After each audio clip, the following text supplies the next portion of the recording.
মোট ২৮টির মধ্যে ২৪টি আসন জেতার পরও তিপ্রামথা কেন পূর্ণাঙ্গ এক্সিকিউটিভ কমিটি তৈরি করছে না, এই নিয়ে রাজ্য জুড়ে জোরদার হচ্ছে প্রশ্ন। একদিকে এডিসিতে নানান পরিষেবার অভাবে রাস্তায় বসছে মানুষ। কোথাও রাস্তা মেরামত, কোথাও বিদ্যুৎ, কখনো পানীয় জল, তো কখনো স্কুলের শিক্ষকের জন্য পথ অবরোধ হচ্ছে। এডিসি ভোটে বড় জয় পাওয়ার পর ৩ মাসের অধিক সময় পেরিয়ে গেলেও কেন পূর্ণাঙ্গ কার্যনির্বাহী কমিটি গঠন করতে পারল না তিপ্রামথা? একজন সিএম এবং একজন ইএম কে দিয়ে এডিসি চলছে। এটা কি সাময়িক ব্যবস্থা নাকি দলের ভিতরের কোনো টানাপোড়েনের ফল? ২৪ জন এমডিসির বিশাল ম্যান্ডেট পেয়েও যদি প্রশাসন এভাবে চলে, তাহলে প্রশ্ন উঠবে, এটাই স্বাভাবিক? পাহাড়ের মানুষ যে প্রত্যাশা নিয়ে তিপ্রামথাকে ক্ষমতায় এনেছে, সেই প্রত্যাশা কি পূরণ হচ্ছে? সামনেই ভিলেজ কমিটি নির্বাচন। এই ভোট কি তিপ্রামথার কাছে নতুন পরীক্ষা হবে? এডিসি ভোটের সেই ঝড় কি ভিলেজ কমিটিতেও থাকবে, নাকি ছবিটা কিছু বদলে যাওয়ার সম্ভাবনা আছে? আর এই জায়গাতেই সবচেয়ে বড় প্রশ্ন বামেদের নিয়ে। এডিসি ভোটে কার্যত ব্যর্থ হওয়ার পর ভিলেজ কমিটি নির্বাচনে কি ঘুরে দাঁড়াতে পারবে বামেরা? যেই পাহাড় একসময় বামেদের শক্ত ঘাঁটি ছিল বলে সবাই বলে এবং সেটা প্রমাণিত ছিল, সেই মানুষ কেন আজ বামেদের থেকে এত দূরে? শুধু সংগঠনের দুর্বলতা, নাকি পাহাড়ের মানুষের নতুন রাজনৈতিক ভাবনা বামেদের পিছনে ফেলে দিয়েছে? ভূমি, জনজাতির অধিকার, স্বশাসন ও পরিচয়ের প্রশ্নে বামেরা কি মানুষের, বিশেষ করে নৃগোষ্ঠী অংশের গিরিবাসীদের মন বুঝতে ব্যর্থ হয়েছে? তাহলে এখন মানুষ আবার বামেদের বিশ্বাস করবেই বা কেন? নাকি তিপ্রামথার প্রশাসনিক দুর্বলতাই বামেদের সামনে নতুন সুযোগ তৈরি করছে? ভিলেজ কমিটি ভোটে কি সেই সুযোগ কাজে লাগাতে পারবে বামেরা, নাকি পাহাড়ের মানুষ অন্য কিছু ভাবছে?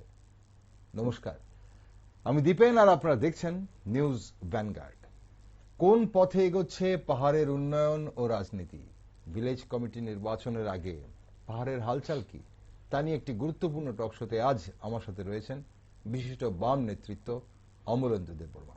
অমলেন্দু, স্বাগত আপনাকে অনুষ্ঠান। নমস্কার।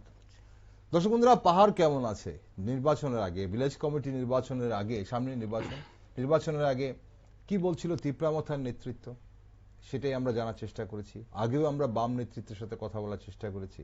আমরা বিভিন্ন রাজনৈতিক দলের নেতৃত্বদের সাথে কথা বলে বোঝার চেষ্টা করছি যে সত্যি পাহাড় কেমন আছে, গিরিবাসীরা, পাহাড়ের এডিসি এলাকার মানুষ কেমন আছে, তিপ্রাচারা কেমন আছে, জনজাতিরা কেমন আছে, আদিবাসীরা কেমন আছে, ট্রাইবেলরা কেমন আছে, নৃগোষ্ঠী অংশের মানুষেরা কেমন আছে, বর্তমানে কেমন আছে, বর্তমানে পাহাড় কেমন আছে। অমলেন্দুবাবু, বর্তমানে পাহাড় কেমন আছে, আপনি কি দেখছেন, আপনার দল কি দেখছে?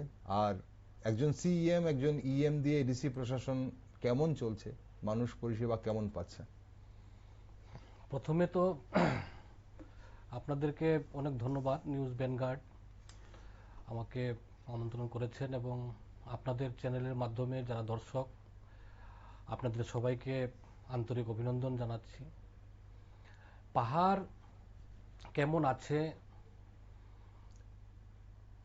ট্রাইবেল বা আদিবাসী এলাকার মানুষ কেমন আছে বলতে গেলে 2018-র পর পাহাড় এলাকার অর্থনৈতিক সংকট, কাজ খাদ্যের অভাব,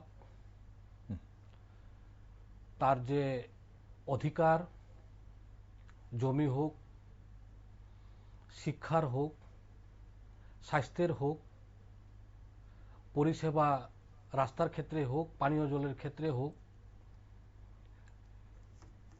সমস্ত দিকেই পাহাড় প্রতিনিয়ত পিছিয়ে যাচ্ছে। আমরা বামফ্রন্ট সরকারের সময় পাহাড় এলাকায় প্রতিটি ভিলেজ কমিটি এলাকায় প্রচুর রাস্তা পাবেন। এক রাস্তায় গেলে পরে এই রাস্তায় ফিরে আসার দরকার নেই, আপনি অন্য রাস্তায় ফিরে আসতে পারেন। বিভিন্ন রাস্তা করা হয়েছে, যোগাযোগের সম্প্রসারিত করা হয়েছে, পানীয় জল ট্যাঙ্কি ব্যবহার করা হয়েছে, বিদ্যুৎ পরিষেবার জন্য পাহাড় এলাকায় 18 মুড়া বলুন, লংতরাই বলুন, গন্ডাছড়া বলুন, লংতরাই ভ্যালি বলুন, সমস্ত জনপদে যেখানে দুর্গম এলাকা, এই জায়গাতেই বিদ্যুতের তার সম্প্রসারণ, তার প্রক্রিয়া চলছে এবং 4 ভাগের 3 ভাগের উপর বিদ্যুৎ সংযোগ এই পাহাড় এলাকার মানুষেরা পেয়েছেন, বিদ্যুতের উপভোগ করেছেন। স্কুল, কোন গ্রাম পঞ্চায়েতের স্কুল ছিল না? সব গ্রাম পঞ্চায়েতে স্কুল ছিল। 3 কিলোমিটার পর পর স্কুল ছিল, 5 কিলোমিটার পর পর স্কুল আছে। কিন্তু এখন স্কুল গুটিয়ে নিচ্ছে। এটা দেশের সরকার, কেন্দ্রের বিজেপি সরকার, রাজ্যের বিজেপি সরকার, তার নীতি।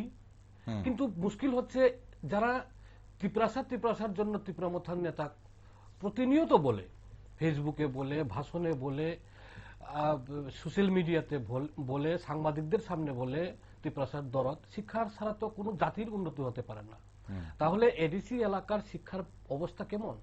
এডিসি এলাকার শিক্ষার ব্যবস্থা যে বামফ্রন্ট সরকার করে গিয়েছিল, সেই junior basic school, senior basic স্কুলকে গুটিয়ে নিচ্ছে বিজেপি সরকার, রাজ্যের সরকার এবং কেন্দ্রের বিজেপির নীতি। ত্রিপুরামথা একটা কথাও বলছে না, এডিসির প্রশাসন একটা কথাও বলছে না। উপরন্তু এডিসির প্রশাসন এই যে স্কুল বন্ধটাকে এটা সমর্থন করছে। তাহলে ট্রাইবেল বা ত্রিপুরাসা বা আদিবাসী যেই বলুন, তাদের কিভাবে তার জাতিসত্তার বিকাশ হবে? রাস্তা ভাঙচুর, পুরো জায়গা রাস্তা ভালো নেই। গ্রামীণ রাস্তা, পাহাড় এলাকার রাস্তা একদম খারাপ, তার সংস্কার করা হচ্ছে না 7-8 বছরে। তাহলে এই যে ভাঙচুর রাস্তা দিয়ে কিভাবে একজন পাহাড় এলাকায় তার বাসস্থান, পাহাড়ের উচ্চতায়, কিভাবে যদি একটা যদি অসুস্থ হয়, এই অসুস্থ রোগীকে অটো যাচ্ছে না, অটো যেতে পারছে না, অ্যাম্বুলেন্স যেতে পারছে না, হাসপাতালে কিভাবে যাবে? কাজ হর্টিকালচার, এগ্রিকালচার, এমএনজি রেগা, এর প্রকল্পে আদিবাসী এলাকার লোক কাজ পেত। এডিসি এলাকা ভিলেজ কমিটিতে সাবজোনাল, জোনাল 60 দিন, 70 দিন, 50 দিন এভাবে ভিলেজ কমিটি এলাকায় কাজ পায়। চাকরি, যুবক চাকরি নেই। এখন বোর্ডের পরীক্ষাতে পরীক্ষার্থীর সংখ্যা কমছে, এরকম একটা অবস্থায় যুবকরা যখন অন্য কাজের তাগিদে চাকরি পাচ্ছে না, কাজ পাচ্ছে না, ত্রিপুরা রাজ্যের বাইরে গিয়ে কাজ করতে হচ্ছে, খুব কম টাকায়, খুব কষ্টে রোজগার করে। এই যে পরিস্থিতি খুব বেহাল। পাহাড়ে গেলে বোঝা যায় যে মানুষের অর্থনৈতিক সংকটের কারণে এই যে বাঁশের করুল 20 টাকা 30 টাকা দিয়ে বিক্রি করতে বাধ্য হচ্ছে, শাক সবজি কিছুটা তারা বিক্রি করতে পারছে না, কিন্তু বিক্রি করতে তো পারছে না, ক্রেতার কাছে টাকা নেই, অর্থ নেই। ক্রেতার কাছে টাকা অর্থ থাকলে না সে কিনবে, এটাও ক্রেতার কাছে টাকা নেই, এর ফলে বিক্রেতা বিক্রি করতে পারছে না, সে তার উপার্জন জীবন জীবিকা নির্বাহ করতে কষ্ট হচ্ছে। আরেকদিকে যারা ক্রেতা তাও সে জিনিসপত্র কিনতে পারছে না। এরকম একটা পরিস্থিতির মধ্যে অর্ধাহার, অনাহার এবং পত্রপত্রিকায় দেখেছেন তো শিশু সন্তান বিক্রি, এরকম ঘটনা ঘটেছে। এরকম একটা অবস্থাতে এখন এই এডিসির জনগণ, এডিসির এখন আমি একটু আপনাকে ইন্টারাপ্ট করবো অমলেন্দু বাবু। আপনার যে কথাগুলো আপনি বললেন এবং তার আপনার কথা অনুযায়ী যদি আমরা দেখি, পাহাড়ের দিকে যদি চোখ রাখি, তাহলে আপনার কথা অনুযায়ী পাহাড় খুব খারাপ অবস্থায় আছে এই মুহূর্তে। অর্ধাহার, অনাহার আপনি বলছেন, পাহাড়ের মানুষ সেখানে এই মুহূর্তে ভুগছে। আপনি বললেন যে খাদ্যের অভাব রয়েছে, কাজের অভাব রয়েছে, অর্থনৈতিক সংকটে মানুষ ভুগছে, জমি, শিক্ষা, স্বাস্থ্য কোনো মানে ব্যবস্থা নেই মানুষের জন্য, রাস্তা, পানীয় জলের পরিষেবা নেই, বিদ্যুতের সংযোগে আপনি বলছেন 4 ভাগে 3 ভাগ আপনারা দিয়ে গেছেন, বাকি সময় ছিল না, বা এখন কিছু আর কোনো উন্নয়ন হয়নি। এখন আপনারা দীর্ঘদিন এখানে একটা প্রশ্ন জাগে যে আপনারা দীর্ঘদিন ক্ষমতায় ছিলেন, আপনারা আপনাদের কথা অনুযায়ী এই উন্নয়নগুলো আপনারা করেছেন, তাহলে আজ পাহাড়ের বহু মানুষ কেন এই কথাটা বলেন যে বাম আমলে তাদের কথা শোনা হয়েছে কম কিন্তু সিদ্ধান্ত নেওয়া হয়েছে বেশি? বাম আমলে পাহাড়ে রাস্তা, শিক্ষা, স্বাস্থ্য, পানীয় জল ও কর্মসংস্থানের প্রশ্নে উন্নয়ন হলেও জনজাতির ভূমি অধিকার, স্বশাসন ও রাজনৈতিক মর্যাদার প্রশ্নে কি বামেদের আরো বেশি সংবেদনশীল হওয়া দরকার ছিল বলে মনে করেন, নাকি মানে এটা যেটা বলা হচ্ছে এগুলো ভুল বলা হচ্ছে? তাহলে যদি ভুল বলা হয় তাহলে মানুষের সমর্থন আপনাদের পাশে নেই কেন এই মুহূর্তে? দেখুন, জমির প্রশ্নে হুম ভারতবর্ষে যখন ফরেস্ট রাইট অ্যাক্ট হয় ইউপিএ গভর্নমেন্ট আমলে, বামফ্রন্টের সমর্থনে যখন দেশ সরকার UPA government, doctor Manmohan Singh প্রধানমন্ত্রী, প্রথম দেশের মধ্যে ফরেস্ট রাইট অ্যাক্ট হয়। এই আইনের আওতায় তখন ত্রিপুরা রাজ্যে বামফ্রন্ট সরকার ছিল। 1,35,000 পরিবারকে বামফ্রন্ট সরকার পাট্টা দিয়েছে। 2018 পর সরকার যখন পরিবর্তন হয়, বিজেপি সরকার পাট্টাই ট্রাইবেল এলাকার একটি পরিবার পাট্টা দেয়নি। এডিসি ত্রিপুরামথা 2021-এ আসার পর একজন ট্রাইবেলকে পাট্টা দেয়নি।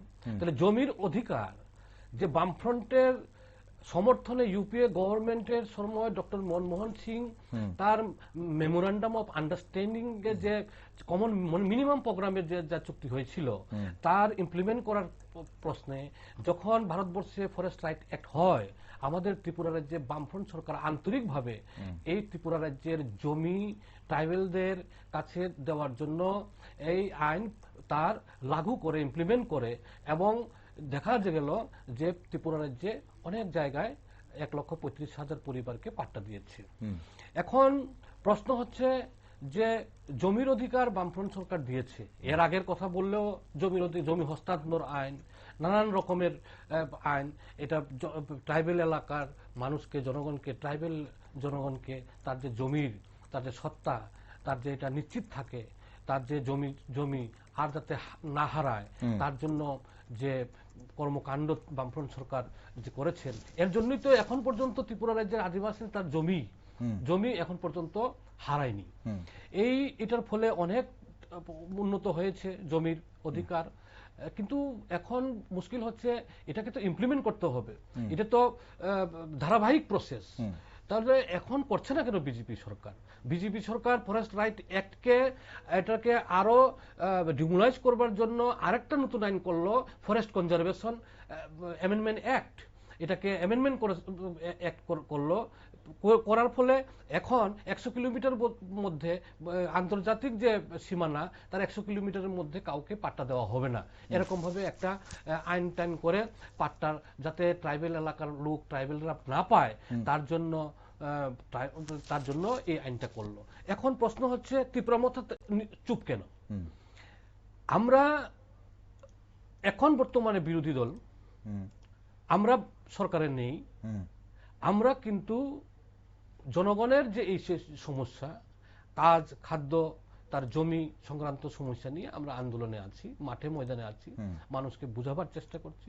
কিন্তু এই জায়গায় ত্রিপুরামথা এই যে পরিচিতি সত্তার রাজনীতি, না, কিন্তু এই যে আইডেন্টিটি পলিটিক্স বলে, এই আইডেন্টিটি পলিটিক্স করে জাতির নামে ভুল বার্তা, ভুল কথা বলে তাদেরকে ডাইভার্ট করার যে প্রশ্ন, তাদেরকে তার যে অর্থনৈতিক যে সংকট, তার যে মূল যে সমস্যা, এর থেকে তাদেরকে নিয়ে অন্য জায়গায় জাতির কথা বলে সে মানুষকে অন্যদিকে নিয়ে যেতে চায়। না, এখন সমস্যা হচ্ছে যে আপনারা যে কথাগুলো বলছেন, আপনি পাট্টার কথা বলছিলেন যে 1,35,000 পাট্টা বাম আমলে দেওয়া হয়েছে, তারপর থেকে কোনো পাট্টা বিতরণ করা হয়নি। বা আপনি যে অভিযোগগুলো করলেন যে মানুষ কেমন আছে এই সময়টাতে, 2018 পর মানুষের ভাগ্যে কি জুটেছে পাহাড়ের বা যারা এডিসি এলাকার মানুষের, এখন আজ ত্রিপুরামথা কিন্তু সেই একই প্রশ্নগুলোকে সামনে রেখে পাহাড়ের মানুষের আস্থা পেয়েছে। আপনি জমি বলুন, স্বশাসন বলুন, বা পরিচয়ের অধিকার বলুন। এখন তাহলে বামেরা যদি আবার সুযোগ পায়, তাহলে শুধু কি ভুলের কথা স্বীকার করাই না, মানে এই যে ভূমি, স্বশাসন, জনজাতির রাজনৈতিক অধিকার নিয়ে কি নতুন ও স্পষ্ট নীতি কি মানুষের কাছে আপনারা নিয়ে যাবেন, নাকি যেটা আগে করে এসছেন তা দিয়েই মানুষ আপনাদের আবার ফিরিয়ে বিশ্বাস করতে হবে বলে এটা বলে মনে করেন আপনারা? আমাদের স্ট্যান্ড, আমরা আমাদের নীতি, বামপন্থীদের নীতি, আমরা শ্রমিক, কৃষক, মধ্যবিত্ত অংশের মানুষের অধিকার সুনিশ্চিত করার সংগ্রাম, এটাকে আমরা প্রায়োরিটি সবচেয়ে বেশি দেই। এই নিরিখে ত্রিপুরা রাজ্যের, ভারতবর্ষের আদিবাসী, ত্রিপুরা রাজ্যের আদিবাসী বা ট্রাইবেল এলাকার লোক, ট্রাইবেল জনগণ, সে সবচেয়ে প্রান্তিক গরিব। তাদেরকে প্রায়োরিটি দেওয়া, তার ভাষা, তার শিক্ষা, তার স্বাস্থ্য, তার জমি, তার বাসস্থান, তার রুজিরুটি, তার কর্মসংস্থান, সমস্ত কিছু তার অধিকার দেওয়ার প্রশ্নে বামপন্থীরা, সিপিআইএম প্রথম সারিতে সংগ্রামের ময়দানে আমরা আছি। সংগ্রামের ময়দানে জনগণের সমস্যা নিয়ে আমরা আছি, আমরা লড়াই আছি। আমরা বিশ্বাস করি জাতির নামে মানুষকে বিভ্রান্ত করে বেশি দিন রাখা যায় না। এটা বেশি সময় মানুষকে ভুল বুঝিয়ে রাখা যায় না। ভুল এটা কাটছে, ভুল কাটছে, জনগণ বুঝতে পারছে। এটা আগামী দিনে আপনারা দেখবেন। মানে এই যে বিপুল সমর্থন বা এই যে ল্যান্ডস্লাইড ভিক্টরি 1824 ত্রিপুরামথার, আপনারা বলছেন যে এই তাহলে পাহাড়ের যে সহজ সরল নিগোষ্ঠী অংশের মানুষরা, তাদেরকে ভুল বোঝানো হচ্ছে এবং তারা ভুল বুঝছে, আপনারা এটাকে এখনো মানছেন? এটাকে আমরা এডিসি নির্বাচনের আগে আপনারা যা বলেছেন যে তাদেরকে ভুল বোঝানো হয়েছে, তাদেরকে প্রলোভন দেওয়া হয়েছে, প্রতিশ্রুতি দেওয়া হয়েছে, সেগুলো বলছেন আপনারা। কিন্তু এডিসি ভোটেও যেটা হয়েছে, এই যে 1824টা আসন এবং সেখানে বামেদের উল্টো ভোট কমে যাওয়া, আসন তো শূন্যের ঘরে কিন্তু ভোটও কমে যাওয়া, তারপর আপনারা বলছেন মানুষ ভুল বুঝছে। হ্যাঁ, দেখুন, নিশ্চয়ই আমাদের ভোট কমেছে, আসন কমেছে, এটা তো ঠিক আছে। কিন্তু আমরা মানুষের প্রতি বিশ্বাস আমাদের আছে, জনগণের প্রতি বিশ্বাস আমাদের 100% আমাদের আছে। মানুষ আমাদের কোনো সময় কোনো রাজনৈতিক দল পৃথিবীর ইতিহাসে যে তার যে পলিটিক্যাল যে হিস্টোরি, তাতে কোনো সময় কম হবে, কোনো সময় বেশি হবে, কোনো সময় বিভ্রান্ত হবে, বিভ্রান্ত আবার কাটবে।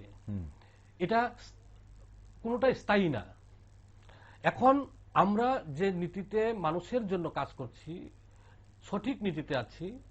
মানুষ এখন উপলব্ধি করতে পারছে যে বামফ্রন্ট সরকার যে যে কাজগুলি করেছে, সেই কাজগুলি তার বিকল্প কোনো সরকার, না রাজ্যে বিজেপি সরকার, না ত্রিপুরামথার এডিসি প্রশাসন, তারা দিতে পারছে না। এখন বিজেপি যেভাবে এডিসি কে গিলে ফেলার চেষ্টা করেছিল, বিজেপি তার যে আইডিওলজি, আরএসএস এর যে আইডিওলজি, তাতে পরিষ্কার যে তারা কোনো সংরক্ষণ মানে না। এসটি সংরক্ষণ হোক, এসসি সংরক্ষণ হোক, ওবিসি সংরক্ষণ হোক, এরকম ইতিহাস আমাদের কাছে আছে ভারতবর্ষের মধ্যে, কিভাবে আরএসএস প্রতিবাদ করেছিল। এখন আমাদের ত্রিপুরা রাজ্যেও আমরা দেখছি যে খ্রিস্টান, হিন্দু, এইভাবে করে জনজাতি মোর্চা, যে বিজেপির উইংস যে সংগঠন, তারা এইভাবে স্লোগান দিচ্ছে, দিল্লিতে স্লোগান দিচ্ছে, ত্রিপুরাও আমরা দেখলাম স্লোগান দিচ্ছে। এখন তাহলে ট্রাইবেলের মধ্যে ভাগাভাগি ধর্মের ভিত্তিতে, তাহলে এইভাবে তারা করছে। এখন প্রশ্ন হচ্ছে, এডিসি বিরোধী হচ্ছে বিজেপির, তার নীতি, তার আদর্শ। তারা এডিসি শাসন তারা চায় না। এই জন্য দেখুন না, গুজরাটে 1 কোটির মতো ট্রাইবেল আছে, এখানে এডিসি নাই। উত্তরপ্রদেশে 1 কোটির মধ্যে, মধ্যপ্রদেশে 1 কোটির উপর ট্রাইবেল আছে, এখানে নাই। ভারতবর্ষের মধ্যে যেখানে বিজেপি সরকার পূর্বে থেকে আছে, কোনখানেই সেখানে এডিসি নেই। 6 শিডিউল যে আছে, 7 শিডিউল, 5 শিডিউল, এটাকে তোয়াক্কা করছে না কেন্দ্রের বিজেপি সরকার এবং ওই রাজ্যের বিজেপি সরকারগুলো।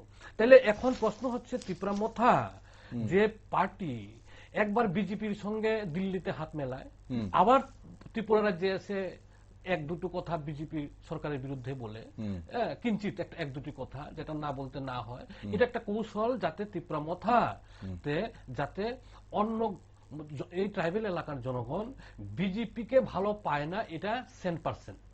এখন বিজেপিকে ভালো পায় না 100%, কিন্তু এটা যাতে গণমুক্তি পরিষদ, সিপিআইএম, বামপন্থী দলে যাতে না ফিরে যায় বা তাদের দিকে না যায়, আমাদের দিকে না যায়, সেই জন্য ত্রিপুরামথা একটা কৌশল করে সেই খেলাটা, রাজনৈতিক খেলাটা খেলছে। কিন্তু এখন এই জন্যই তো বিজেপি যতই ট্রাইবেল বিরোধী কাজকর্ম করুক, ট্রাইবেলের তার শিক্ষার অধিকার থেকে বঞ্চিত করুক বিজেপি, তার বিরুদ্ধে একটা কথা বলে না জমি সে ফরেস্ট রাইট অ্যাক্টের জন্য নতুন আইন করেছে, যেমন বললাম ফরেস্ট কনজারভেশন অ্যামেন্ডমেন্ট অ্যাক্ট, এর বিরুদ্ধে একটা কথা কিন্তু তীব্রমাথা বলে না। এখন প্রশ্ন হচ্ছে, সেটাই আমরা বলছি যে আপনারা এডিসি নির্বাচনের আগেও আপনাদের একই বক্তব্য ছিল, আপনারা যে কথাগুলো এখন বলছেন, আপনার অন্যান্য নেতৃত্বরাও, জিএমপি নেতৃত্ব বলুন, বাম নেতৃত্ব বলুন, একই কথা বলেছে যে পাহাড়ের অংশের মানুষদের কখনোই ভালো চায় না বিজেপি, বা বিজেপি এডিসি চায় না, তার জন্য বিজেপি যা যা করছে এখন তার বিরোধিতা করে তীব্রমাথা সমর্থন গেইন করছে। তাহলে ঘুরিয়ে আপনারা মানুষকে আবার সেই মানুষকেই তো বোকা বলছেন, যে মানুষ ব্যাপারগুলো বুঝতে পারছেন। আপনারা কিন্তু সেটাও বলেছিলেন এডিসি নির্বাচনের আগে, যে মানুষ এখন বুঝে গেছে, মানুষ জবাব দেবে, ভোট বাক্সে জবাব দেবে, এবং এডিসি নির্বাচন খুব সুশৃঙ্খল ভাবে হয়েছে বলে আপনারাও বলেছেন। এখন সেই জায়গায় দাঁড়িয়ে মানুষ, তাহলে কি আপনারা বলছেন যে মানুষ তাহলে এখনো বোকা? না, আমরা জনগণকে কোনো সময় বোকা বলি না, আমরা জনগণকে সচেতন বলি, জনগণের প্রতি আমাদের আস্থা আছে, জনগণকে আমরা বিশ্বাস করি, জনগণই আমাদের শক্তি। এখন আমরা যে আমরা কোনো সময় জনগণের কিছু অংশকে বিভ্রান্ত করে নানানভাবে, নানান কৌশলে, নানান প্রলোভন দেয়। বিজেপি দেখলেন তো রাজ্যে 18 আগে কি প্রলোভন দিয়েছিল, এটা কোথায়? এখন তীব্রমাথাও এইভাবে প্রলোভন দিয়েছে, এখন অ্যাকর্ড এর কথা বলে প্রলোভন দিয়েছে, যে উনি তীব্রমাথার যে শীর্ষ নেতা, উনি কোনো কিছু তীব্রসাদের জন্য করবেন। এখন পর্যন্ত অ্যাকর্ডের কোনো নামগন্ধ নেই, কি হলো কি না। বারবার দিল্লিতে মিটিং করছে, তারা কি মিটিং করছে, একটা কৌশল মিটিং করছে। ভিলেজ কমিটি, আজকেও তো আমাদের রাজ্যের মুখ্যমন্ত্রী বলছে এটা আলোচনা চলছে তার অ্যালায়েন্সের সম্বন্ধে। এখন এই যে পরিষ্কার ছবি মানুষ বুঝতে পারছে যে বিজেপির শীর্ষ নেতা তীব্রমাথার শীর্ষ নেতৃত্বের সঙ্গে একটা আন্ডারস্ট্যান্ডিং আছে। অ্যাকচুয়ালি তারা বিজেপি যেমন আদিবাসী, তার যে জাতিসত্তার বিকাশ চায় না, তার অর্থনৈতিক উন্নয়ন চায় না, সেম এজ তীব্রমাথা ক্ষমতা থাকার ফলে 5-6 বছরের মাথায়ও আমরা দেখলাম সেটা চায় না। এখন মানুষ বুঝতে পারছে, জনগণ তো পটপটে বুঝে না, একটু ধীরে ধীরে বুঝাচ্ছে। এখন আমাদের দুর্বলতা হলো আমরা জনগণকে, প্রত্যন্ত এলাকায় জনগণের কাছে আমরা মানুষকে এভাবে বুঝাতে আমরা সক্ষম হইনি, যে এখন এই চেষ্টাটাই আমরা করছি, যে চেষ্টা আমরা সফল হব, এবং যে জায়গায় আমরা যেতে পেরেছি, মানুষের সঙ্গে কথা বলেছি, এই জায়গাতে আমাদের সংগঠন এখন ধীরে ধীরে শক্তিশালী হচ্ছে। আমরা মাঠে আছি, জনগণের সাথে আছি, এবং জনগণের সমস্যা নিয়ে আমরা আন্দোলন সংগ্রামে আছি। আপনারা এডিসি নির্বাচনের পরে বলেছিলেন, প্রত্যেক নির্বাচনের পরে আপনাদের কাছ থেকে আমরা যেটা শুনি সেটা হচ্ছে অবশ্যই একটা সমালোচনা হবে, সমীক্ষা হবে, বিশ্লেষণ হবে, সবকিছুর মধ্যে আপনারা তারপর আত্মবিশ্লেষণ করে আপনারা জানাবেন যে কোথায় ভুল হয়েছে। এডিসি নির্বাচনের পরে আমরা শুনেছি আপনাদের নেতৃত্ব বলেছেন যে আত্মবিশ্লেষণ করে, তারপর 3 মাস পেরিয়ে গেছে, আপনারা আত্মবিশ্লেষণ করেছেন, কি ফল বেরিয়েছে? এটাই বললাম, আত্মবিশ্লেষণে আমাদের সাংগঠনিক দুর্বলতা ছিল। সাংগঠনিক দুর্বলতা মানে তো আমরা এইভাবে মানুষকে বুঝাতে পারলাম না, যেটা বলেছি, মানুষকে তার যে বিজেপির তার যে মানুষ, জনগণকে যে তার অধিকার কেড়ে নিচ্ছে, এটা বিজেপির দেশের এবং রাজ্যের সরকারের তার নীতির প্রতিফলন, এবং তীব্রমাথা যে বিজেপির হয়ে কাজ করছে অন্তরালে, এবং এটা যে এই জন্যই যে এডিসি এলাকার মানুষ তার যে অধিকার থেকে বঞ্চিত হচ্ছে। এডিসিতে তীব্রমাথার প্রশাসন থাকা সত্ত্বেও এডিসিতে তীব্রমাথার সরকার বড় বড় কথা বলেছিল, অনেক প্রতিশ্রুতি দিয়েছিল, বরং এডিসি এলাকা বামফ্রন্ট সরকারের থাকার সময়ে যে সম্পদ তৈরি করেছিল, এই সম্পদগুলি পর্যন্ত এখানে বিক্রি হয়ে যাচ্ছে, লিজ হয়ে যাচ্ছে। তাহলে এডিসির খুমুলুঙের যে সম্পত্তি তৈরি করেছিল বামফ্রন্ট সরকার, এগুলি তো সব লিজে হয়ে যাচ্ছে। টাটা, বিরলা, এরকম বিভিন্ন কোম্পানি, বিভিন্ন রাজ্যের কোম্পানি, বড় বড় কোম্পানি লিজ দিয়ে যাচ্ছে। তাহলে এই টাকাগুলি কোথায়? এখন এই কথাগুলি তো আমরা জনগণের সামনে বলছি, এটাকে যত আমরা চেষ্টা করছি মানুষের সামনে নিয়ে যাওয়া, জনগণের সামনে নিয়ে যাওয়া, আপনাদের চ্যানেলের মধ্য দিয়েও আমরা জনগণকে এই কথাই বলতে চাই যে মানুষকে, জনগণকে এটা জাতির নামে বিভ্রান্ত করে, জাতির সুরসুরি দিয়ে তার যে আসল যে বিজেপি, জনগণের যে আদিবাসী এলাকার শ্রমিক, কৃষক, সারা রাজ্যেরই মধ্যবিত্ত শিক্ষক কর্মচারীর যে তার যে অধিকার কেড়ে নিচ্ছে, এই নীতি তো শুধু রাজ্যের না, এই নীতি শুধু এটা দেশের নীতি, বিজেপির নীতি। তাহলে এই নীতি তার কার্যকারী করছে এডিসিতেও, যেটা যখন বামফ্রন্ট সরকার এডিসিতে ছিল, রাজ্যে বিজেপি থাকা সত্ত্বেও সেটা করতে পারেনি। ত্রিপুরামথা সরকার যখন আসলো এডিসিতে, এই কাজটা অনবরত খুব ভালোভাবে সুষ্ঠুভাবে সে ত্রিপুরামথা সরকার এডিসি প্রশাসন করছে। এখন এই এডিসির কথাটাই তো মানুষের কাছে আমরা নিয়ে যাচ্ছি, মানুষের কাছে আমরা বলছি। এখন মানুষ তার অভিজ্ঞতার মধ্যে দিয়ে বুঝতে পারছে। আমরা এটা তো এরকম না, আপনি বলেন যান্ত্রিক না। হ্যাঁ ঠিক, আপনি বলেন মানুষ বুঝতে পারছে ধীরে ধীরে আপনাদের সাংগঠনিক দুর্বলতা ছিল এবং তার জন্য মানুষকে হয়তো আপনারা এডিসি নির্বাচনের আগে বোঝাতে পারেননি। এখন এই আপনাদের সাংগঠনিক দুর্বলতা নিয়েও কিন্তু আমরা কান পাততে অনেক কিছু শুনতে পাই। আপনার কাছে ছোট্ট করে জানতে চাইবো, যদি আপনারা সত্যিই সেটা বলতে চান মানুষের কাছে, যদি স্বীকার করতে চান যে এই সাংগঠনিক দুর্বলতা কি আপনারা কি ওপরের তলায় নাকি গ্রাউন্ডে, মানে নিচু তলায় যারা মাঠে ঘাটে কাজ করে দুর্বলতা, নাকি কানাঘুষো শোনা যায় যেটা উপরের তলায় আপনাদের মতের অমিল বা কৌশলগত অবস্থানের জন্য, মানে একটা ভিন্ন অবস্থান আপনাদের নেতৃত্বরা নিচ্ছে কৌশলগত, তার জন্য এটা হচ্ছে? আমাদের পার্টিতে এরকম কোন রকমের তার বিভেদ নেই। আমাদের মূল স্ট্যান্ড, আমাদের পার্টি শুধু ত্রিপুরা রাজ্যে নয়, আমাদের ভারতবর্ষের পার্টি সিপিআইএম, তার সেন্ট্রাল কমিটি, তার নীতি, তার আদর্শ, তার সুস্পষ্ট তার ব্যাখ্যা আছে। আমরা আদিবাসীদের সমস্যা, তপশিলি জাতিদের সমস্যা, ওবিসি অংশের মানুষের সমস্যা, শ্রমিক কৃষকের সমস্যাকে আমরা প্রায়োরিটি দেই, এর প্রায়োরিটি দেই এবং আমরা এটা দেব। এটাতে কোনো রকমের দ্বিমত, কোনো রকমের ত্রুটি আমরা এখানে আমাদের কাছে নেই।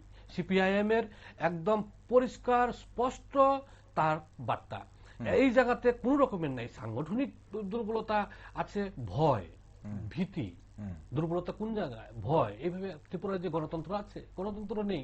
প্রতিনিয়ত আপনারা দেখছেন, আপনারা তো সাংবাদিক, আপনারা নিউজে আছে, অন্যান্য নিউজ আছে, পত্রপত্রিকায় আছে, প্রতিনিয়ত রক্তদান শিবির, তার উপরে আক্রমণ। এটা হতে পারে? রক্তদানের মতো কর্মসূচি, এটা তো রাজনীতি না। হ্যাঁ, জিবি হাসপাতালে গেলে দেখা যায়, আইজিএম হাসপাতালে গেলে দেখা যায়, টিএমসিতে গেলে দেখা যায়, মানে রক্তের অভাব, মানুষ রক্ত পাচ্ছে না, হন্য হন্য হয়ে ঘুরছে, তার দুয়ারে ঘুরছে। গরিব এলাকার মানুষ, গরিব অংশের মানুষ, প্রত্যন্ত এলাকার মানুষ, ট্রাইবেল এলাকার মানুষ যখন রক্তের জন্য হন্য হন্য ঘুরছে, পাচ্ছে না। এই জায়গায় আমাদের বামপন্থীরা প্রথম থেকেই ছাত্র যুব সংগঠন এইটা প্রথম সারিতে রক্তদান শিবিরে।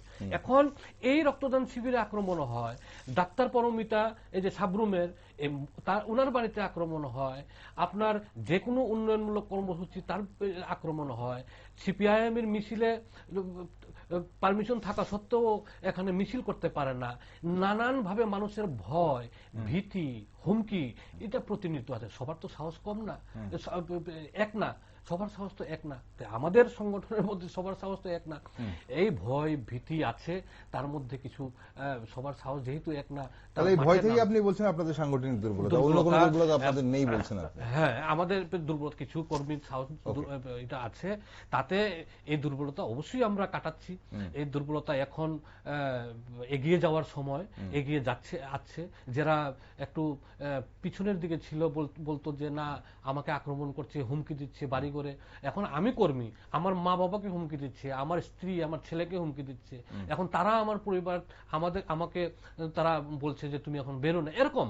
তাহলে একটা ঠিক আছে, মানে অস্বস্তিকর পরিবেশ, অগণতান্ত্রিক পরিবেশ, মত প্রকাশের স্বাধীনতা নেই, কথা বলার স্বাধীনতা নেই। তাহলে মানুষের সমস্যা নিয়ে আমাদের প্রশ্নটা আবার অন্য জায়গায়। অমলেন্দু বাবু, আসলে এই যে পরিবেশটার কথা আপনি বলছেন, এই যে রাজনৈতিক সন্ত্রাসের কথা আপনি বলছেন, আমাদের প্রশ্ন একটাই যে ত্রিপুরাতে আর কত? মানে আমরা ভারতবর্ষের বিভিন্ন জায়গায় নির্বাচন দেখি, বিভিন্ন স্টেটে, বিভিন্ন প্রান্তে, ইউনিয়ন টেরিটরিজে আমরা নির্বাচন দেখি বা নির্বাচনোত্তর বিভিন্ন পরিবেশ দেখি, উত্তেজনা দেখি, উত্তেজনার পারদ চরমে পৌঁছে যায়, কিন্তু কোনো জায়গায় পশ্চিমবঙ্গ আর ত্রিপুরা ছাড়া কোনো জায়গায় এই ধরনের রাজনৈতিক সন্ত্রাস আমরা দেখি না, এবং এই সন্ত্রাসের ইতিহাস নতুন নয়। এটা আজ আপনারা বিরোধী আসনে রয়েছেন, আপনারা কমপ্লেন করছেন গণতন্ত্র নেই, মানে বিভিন্নভাবে রাজনৈতিক কর্মসূচি করার পরিবেশ নেই।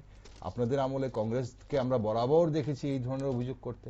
আপনারা 88-তে আপনারাও করেছেন, তখন আপনারা পুস্তিকা মানে বই প্রকাশ করে বিভিন্ন ধরনের হিসেব নিকাশ করেছিলেন, যদিও আজ আপনাদের বই প্রকাশ করার মতো পরিস্থিতি তৈরি হয়নি, বই প্রকাশ হয়নি। এখন দর্শক বন্ধুরা যারা দেখছেন আমাদের সঙ্গে আছেন আজ এই অনুষ্ঠান, যারা সরাসরি দেখছেন বা যারা পরে হয়তো এই অনুষ্ঠান বিভিন্ন সামাজিক মাধ্যমে দেখবেন, আপনাদের কাছে আমরা অবশ্যই একটু জানতে চাইবো আপনাদের মতামত কি। আমরা কথা যখন বলছি পাহাড় কেমন আছে বা এডিসি এলাকার মানুষ কেমন আছে, জনগণ কেমন আছে, জনজাতি বলুন, তিপ্রাসা বলুন, আদিবাসী বলুন বা ট্রাইবালস বলুন, কেমন আছে তারা, নিগোষ্ঠী অংশের মানুষরা কেমন আছে, আপনাদের কি মতামত? তারা সত্যি কেমন আছে? তাদের সুযোগ সুবিধা পরিষেবাগুলো তাদের কেমন হচ্ছে? উন্নয়ন কেমন হচ্ছে? বিভিন্ন যে রাস্তাঘাট থেকে শুরু করে বিদ্যুৎ, পানীয় জল কেমন পাচ্ছে? তাদের শিক্ষা, স্বাস্থ্য, এই সুযোগগুলো তারা কতটা পাচ্ছে? এগুলো আপনারা অবশ্যই আমাদের লিখে জানাতে পারেন, এবং ত্রিপুরা রাজ্যের যে কোনো প্রান্ত থেকে, আপনি যে কোনো প্রান্তের হতে পারেন, আপনি লিখে অবশ্যই জানালে আমরা খোঁজ সেই জায়গাটা, আপনি যদি সেখানে নাম ঠিকানা সহ লিখতে চান সেটাও লিখতে পারেন কমেন্ট বক্সে, যে কোনো সামাজিক মাধ্যমের এই পোস্টের নিচে, আমাদের এই প্রোগ্রামের নিচে কমেন্ট বক্সে গিয়ে আপনারা অবশ্যই লিখতে পারেন। অরুণবাবু, এই যে 6th শিডিউলের কথা আপনি কিছুক্ষণ আগে বলছিলেন, 6th শিডিউলের এই যে কাঠামো, এক্সিকিউটিভ কমিটির যে প্রশাসনিক ক্ষমতার কেন্দ্র, এখন অথচ 24 জন ত্রিপুরামথার এমডিসি থাকা সত্ত্বেও অধিকাংশ প্রশাসনিক দায়িত্বের বাইরে রাখা হয়েছে, মাত্র 2 জনকে দিয়ে প্রশাসন চলছে। এই জায়গায় আপনাদের কি কোনো প্রশ্ন নেই? এই জায়গা তো আপনাদের কোনো প্রশ্ন করতে আমরা তো শুনছি না, মানে আপনারা যদিও আপনাদের একটি আসনও নেই, আপনারা সেখানে বিরোধী আসনও নেই, কিন্তু আপনারা তো দল হিসেবে তো এডিসিতে তো রয়েছেন।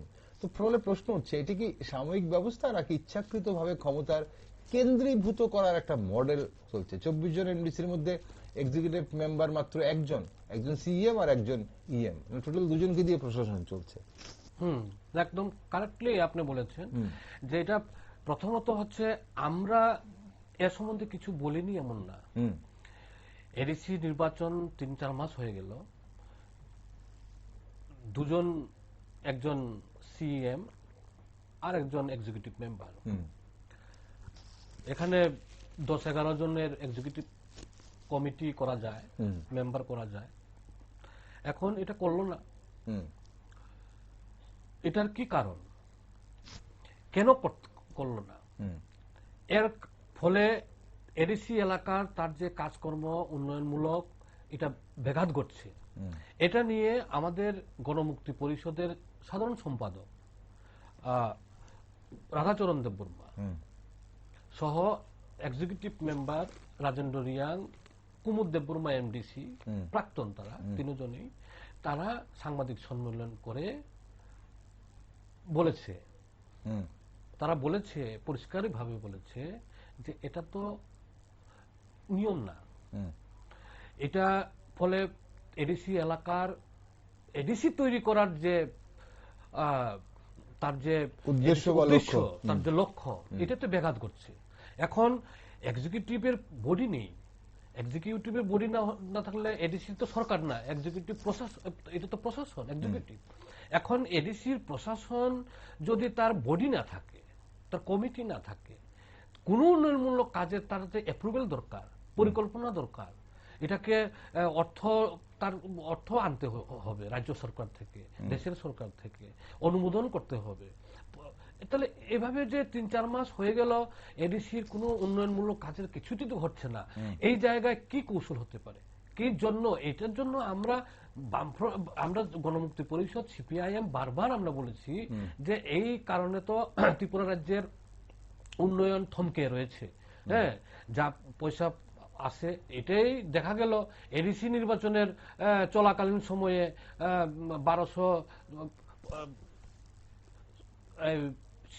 1200 কর্মচারী ইন্টারভিউ ছাড়া, বিজ্ঞাপন ছাড়া চাকরি নিয়ে নিল অনৈতিকভাবে। এটা নিতে পারে না, অনৈতিকভাবে নিল।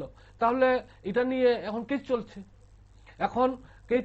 এখন কেসও রায় দিল বেতন বন্ধের কারণে, বন্ধের জন্য ভালো রায়। এখন এই যে অনৈতিকভাবে যে তীব্রামথার শীর্ষ নেতা বলছে যে স্বচ্ছ প্রশাসন আমি করব, এবং স্বচ্ছ যে প্রতিশ্রুতি দিয়েছিল এটা স্বচ্ছ প্রশাসন, এটা স্বচ্ছ প্রশাসন তো হতে পারে না, এটা যে কারচুপি, এটা যে দুর্নীতি। না, এই যে দুজনকে দিয়ে প্রশাসন চালানো, মানে আমি বলছি এডিসি, তাহলে এডিসির তার তো এক্সিকিউটিভ মেম্বার যদি এখানে ফুল বডি থাকে তাহলে এটার মধ্যে তো আলাপ আলোচনা, এই যে কাজকর্ম নিয়ে তাদের চাকরির ব্যাপারে নিয়ে কথা বলা যায়, কিন্তু এক্সিকিউটিভ কমিটি তো নেই, কার কাছে বলবে? জনগণ, ছাত্র, যুবকরা। এখন এই জায়গাতে দাঁড়িয়ে আমাদের যে এডিসি আছে, এই এডিসিতে তীব্রামথার কৌশল কি জানি না, কিন্তু আমরা জনগণ হিসেবে বা আমরা আমাদের যে অবজারভেশন, আমরা এখন দেখছি যে এডিসি নির্বাচনের পরে বিজেপির শীর্ষ নেতা শুধু দিল্লিতে যায়, দিল্লি থেকে আসে, দিল্লিতে যায়, দিল্লি থেকে আসে, কি খবর কি না জানি না। না, এখানে আমাদের প্রশ্ন, আপনারা কি বুঝছেন যে এডিসি কি এই যে কালেকটিভ ট্রাইবাল সেলফ গভর্নেন্স, মানে সেখান থেকে মানে বেরিয়ে 6 শিডিউলের মডেল থেকে ধীরে ধীরে হাইলি সেন্ট্রালাইজড লিডারশিপ মডেলের দিকে যাচ্ছে, মানে কোন একজন নেতৃত্বের পুরো দখলে থাকবে এডিসি, এমনটাই যাচ্ছে কি? এটা তো পার্টিটাই তো, তীব্রামথার পার্টিটাই তো একটা সেন্ট্রালাইজড, একটা ব্যক্তির উপর কেন্দ্র করে। তাহলে একটা ব্যক্তির উপর কেন্দ্র করে উনি যা বলবেন তাই হবে, উনি যাকে ছাঁটাই করবেন তাই হবে। এখন মূল উদ্দেশ্য হচ্ছে যে ঠিক আছে ব্যক্তি কেন্দ্রিক, এখন পার্টিটা চালায়, আমরা তো এটার বিরোধিতা করতে পারি না, যে কোনো মানুষ পার্টি তৈরি করতে পারে, সংগঠন তৈরি করতে পারে, এটা তো তার অধিকার, সংবিধান দিয়েছে, এটার আমরা বিরোধিতা করি না, করতে পারে, যে কোনো মানুষের সংগঠন করার অধিকার আছে, দল তৈরি করার অধিকার আছে। এখন আমরা এই প্রশ্ন করছি মানুষের, ওনাদের কাছে, যে এক্সিকিউটিভ বডি তৈরি করতে তো হবে, একই কারণে এক্সিকিউটিভ বডি তৈরি করলো না। তীব্রামথার শীর্ষ নেতা যেহেতু একজন ব্যক্তির উপরেই চলে, তাহলে সেটা উনি বলুন। আপনারা বিরোধী দল হিসেবে আপনারা কি মনে করছেন, মানে সমস্যা কোন জায়গায়? আমরা মনে করছি এটা বিজেপি এবং তীব্রামথার যে শীর্ষ নেতার সঙ্গে যে আন্ডারস্ট্যান্ডিং আছে, এই আন্ডারস্ট্যান্ডিং কোন রূপ দাঁড়ায় ভিলেজ কমিটি ইলেকশনকে সামনে রেখে, এটা তো আপনারাই জানেন, আপনারা দেখছেন। এমনকি মানিক সাহাও তাতে এডিসি প্রশাসন কেন তৈরি হবে না? এডিসি প্রশাসনে এক্সিকিউটিভ বডি কেন তৈরি হবে না? 24 জন এমডিসি তো তাদের আছে, তীব্রামথার আছে। হইতে পারে তাদের সঙ্গে যদি বোঝাপড়া হয়, রাজ্যে যদি দুজন এমএলএ তীব্রামথার মন্ত্রী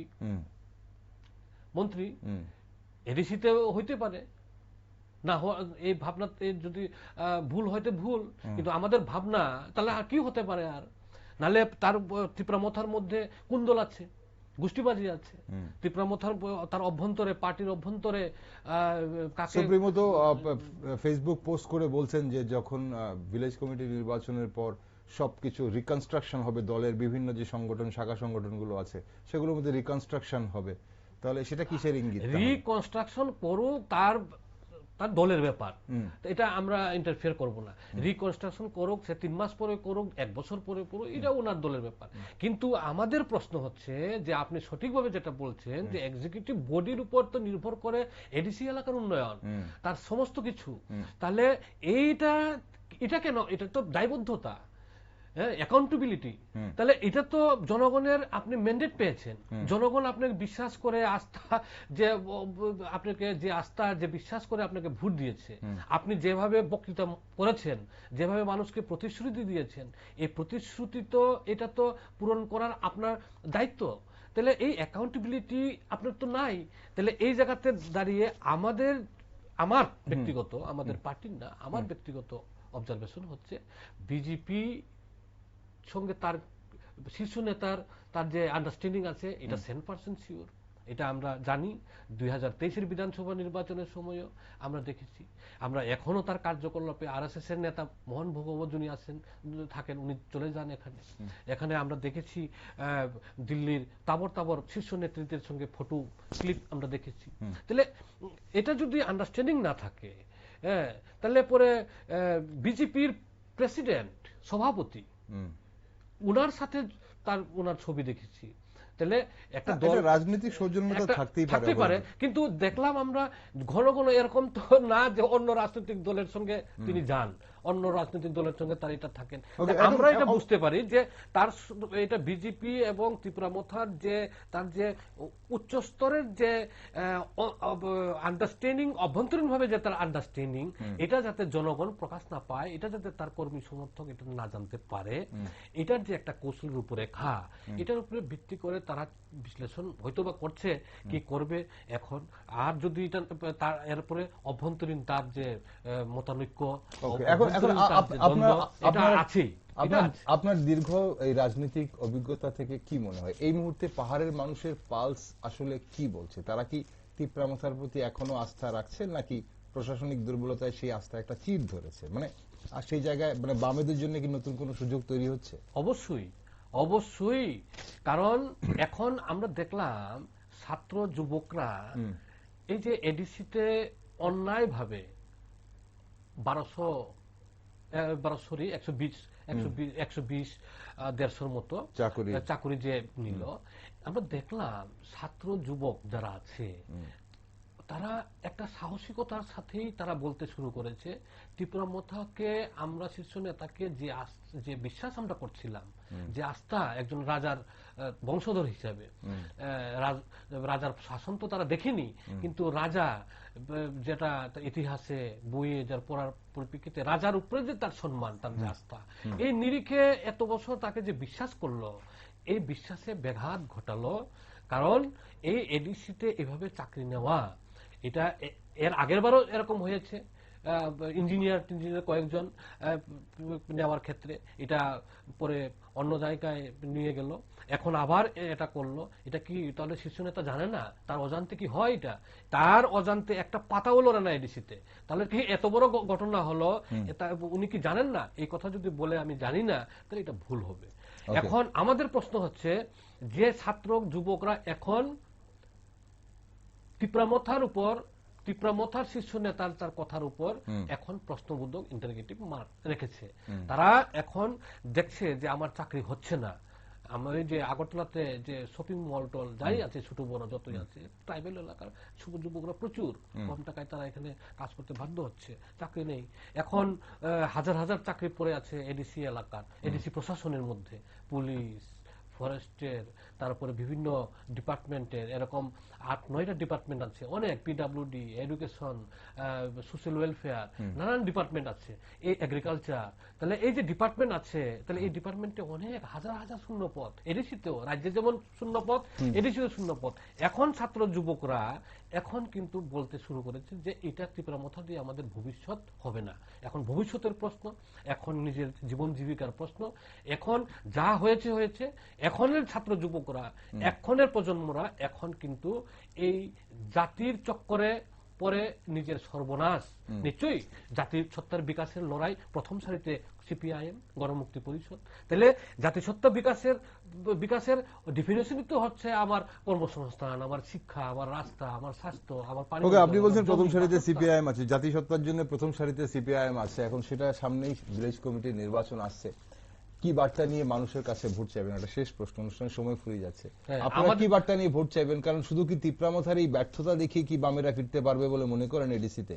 বা পাহাড়ের অংশের মানুষের মন জয় করতে কি শুধু তীব্রামথা বা বিজেপির বিরুদ্ধাচরণ করেই কি আপনারা পারবেন? আপনাদের কাছে কি মানে মানুষ জানতে চাইবে না যে আপনাদের আমলে যা হয়নি এবার কিভাবে সেটা করবেন?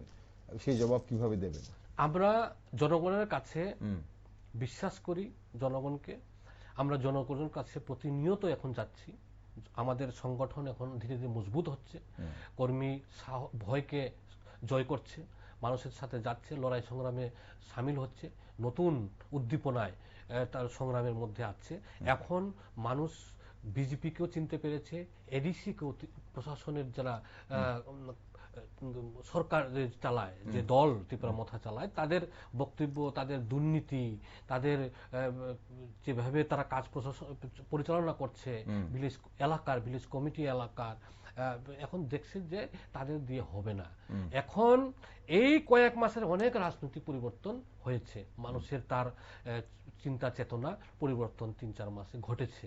এখন এই রাজনৈতিক পরিবেশের মধ্যে দিয়ে আমরা আমাদের পার্টি, আমরা সিপিআইএম, আমরা বামপন্থীরা আমরা জনগণের কাছে এই বার্তাই দেব যে ভিলেজ কমিটি, এই কমিটি বামফ্রন্ট সরকারই তৈরি করেছিল। এই অধিকার বামফ্রন্ট সরকার আমলে দিয়েছে। এডিসি যেমন তৈরি করেছে, ভিলেজ কমিটির অধিকারও দিয়েছে নির্বাচন করে জনগণের ভোটে। এটা এখন মানুষের অধিকারকে সুনিশ্চিত করতে, গ্রামের ভিলেজ কমিটির এলাকার মানুষের তার যে ন্যায্য অধিকার থেকে যাতে বঞ্চিত না হয় এই অধিকার সুনিশ্চিত করতে, কাজ খাদ্যের দাবিকে আরো সংহত করতে, আরো জোরদার করতে, রেগার কাজকে আরো বেশি আনার তার যে সংগ্রাম এটাকে আরো ত্বরান্বিত করতে, এবং এডিসি প্রশাসন বামফ্রন্ট ভিলেজ কমিটিতে বামফ্রন্ট সরকার তার একটা গ্রামীণ যে সরকার, ভিলেজ গ্রামের যে সরকার, এই সরকার তৈরি করতে তার একটা মুখ্য ভূমিকা জনগণ এবার নেবে। আমরা মানুষের সাথেই আছি, মানুষকে আমরা বিশ্বাস করি। ওকে, তাহলে শেষ প্রশ্ন বলেও আমি তো আপনাকে আরেকটা জায়গা একটু জানতে চাইবো আপনার কাছে। এখন ভিলেজ কমিটি ভোটকে কি আপনারা বামেদের পাহাড়ের প্রত্যাবর্তনের একটা গুরুত্বপূর্ণ ধাপ হিসেবে দেখছেন? কারণ এবারও যদি মানুষ যদি আপনাদের প্রত্যাখ্যান করে তাহলে কি মানে আপনারা মেনে নেবেন যে পাহাড়ে রাজনীতিতে বামেদের অধ্যায় সত্যি শেষ হয়ে যাচ্ছে? দেখুন, ভিলেজ কমিটি ইলেকশন একটা গ্রামীণ সরকার, গ্রামের সরকার। এখন ভিলেজ কমিটি এটাতে আমরা একটা নির্বাচন মানে আমাদের কাছে একটা রাজনৈতিক সংগ্রাম।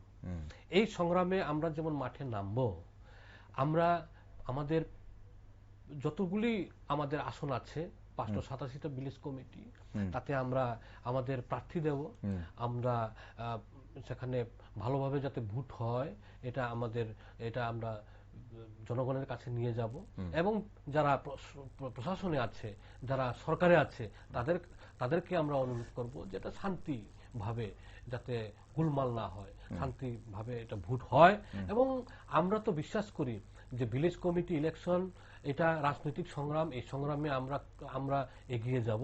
এখন দেখা যাক জনগণ, এটা পরীক্ষাগারের মতো, জনগণ আমাদেরকে কি বলে, আমরা কি দেয়, আমরা কিন্তু পিছিয়ে আর থাকবো না, আমরা এগিয়ে যাব। অসংখ্য ধন্যবাদ অমলেন্দু বাবু, আপনি সঙ্গে থাকার জন্য গুরুত্বপূর্ণ আলোচনা করলেন, রাজনৈতিক আলোচনা, এবং আপনাদের সংগঠনের কথা বললেন, এবং পাহাড়ের কি অবস্থা সেই বিষয়টি আপনাদের অ্যাঙ্গেল থেকে বা আপনাদের নজর থেকে যা দেখছেন আপনারা তা আপনারা তুলে ধরলেন। অসংখ্য ধন্যবাদ সময় দেওয়ার জন্য। আছে দর্শক বন্ধুরা, তাহলে প্রশ্ন কিন্তু এখন একটাই, তিপ্রামথার অভ্যন্তরীণ টানাপোড়েন কি এবার পাহাড়ের প্রশাসন ও উন্নয়নের পথে বাধা হয়ে দাঁড়াচ্ছে?